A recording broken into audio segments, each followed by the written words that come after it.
오늘 로마서 4장은 예정입니다. 앞에 나와 있는 3장에서 주장했던 것들을 바울은 4장에서 이제 아브라함, 다윗, 그리고 율법, 할례 이것을 가지고 예를 들어서 증거를 합니다. 이 사람들조차도 율법이 아니라 행함이 아니라 공로가 아니라 할례가 아니라 믿음으로 의롭게 되었다고 한다면 모든 백성들이 구원 얻는 길은 복음이고 하나님의 은혜로 구원받을 수 있다. 믿음으로 말미암아 구원 얻는다는 이 바울의 주장을 가장 강력하게 증거할 수가 있게 되는 것입니다. 그러면서 바울이 아브라함이 의롭게 된 것은 무엇인가에 대해서 몇 가지 예를 들어서 이렇게 설명을 하는데, 첫 번째는 행위가 아니라 믿음 때문이다라고 그렇게 말하고 있습니다. 바울은 다윗, 아브라함 이들의 예를 들면서 다윗조차도 경건하지 않을 때에 죄를 하나님 앞에 고백한 그것으로 말미암아서 하나님 앞에 의롭다함을 받았다는 거예요. 아브라함은 어떻습니까? 하나님께서 그를 만나주시고 그에게 아무것도 그가 뭘 잘했어가 아니라 그 존재 자체만으로도 하나님께서 그를 기쁘게 여겨주시고 하나님께서 그를 의롭게 여겨주십니다. 둘째로 아브라함이 의롭게 된 것은 할례가 아니라 믿음 때문입니다.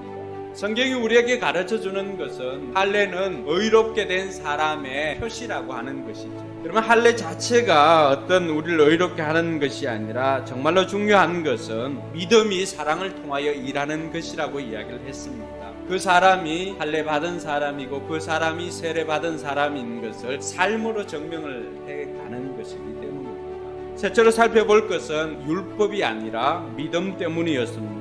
율법이 주어지기도 전에 아브라함은 하나님께로부터 의롭다함을 받았는데 그것은 율법 때문이 아니라 약속하신 것을 믿은 믿음 때문이다라고 하는 것을 가르쳐주고 있습니다.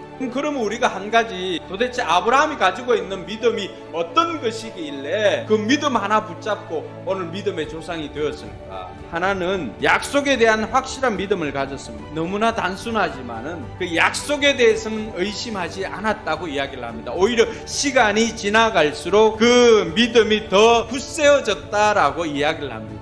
그가 어떻게 해서 이 약속에 대해서 이렇게 확신을 가질 수가 있었을까? 바랄 수 없는 중에도 그가 바라고 믿었기 때문에 그것이 뭐가 되었다고요? 바라는 것들은 확신이 되었다고 말하고 있습니다. 오늘 아브라함의 확신에 있었던 그 약속에 대한 확신이 오늘 저와 여러분들도 이 말씀에 대한 확신으로 이어지길 주님의 이름으로 축원합니다. 둘째로 아브라함이 가졌던 것은 어떤 믿음이었습니까? 그것은 약속하신 하나님에 대한 절대 신뢰입니다. 아브라함이 자기가 믿은 하나님에 대해서 이야기를 합니다. 하나는 죽은 사람들을 살리시는 하나님, 생명을 주시고 부활케 하시는 하나님을 믿었다라고 하는 것입니다. 또 이 아브라함이 가졌던 믿음은 어떤 것이었습니까? 없는 것을 있는 것으로 부르시는 창조주 하나님이십니다. 그러면서 오늘 이 원리를 우리 삶에 적용해서 우리는 이 땅에서 어떻게 살아야 할까? 하나 붙잡을 것이 있다면 아브라함이 가졌던 이 단순한 믿음, 약속해 주신 것은 반드시 이루어진다 라고 하는 이 단순하게 믿는 믿음으로 말미암아 승리하는 저와 여러분들이 되기를 바랍니다.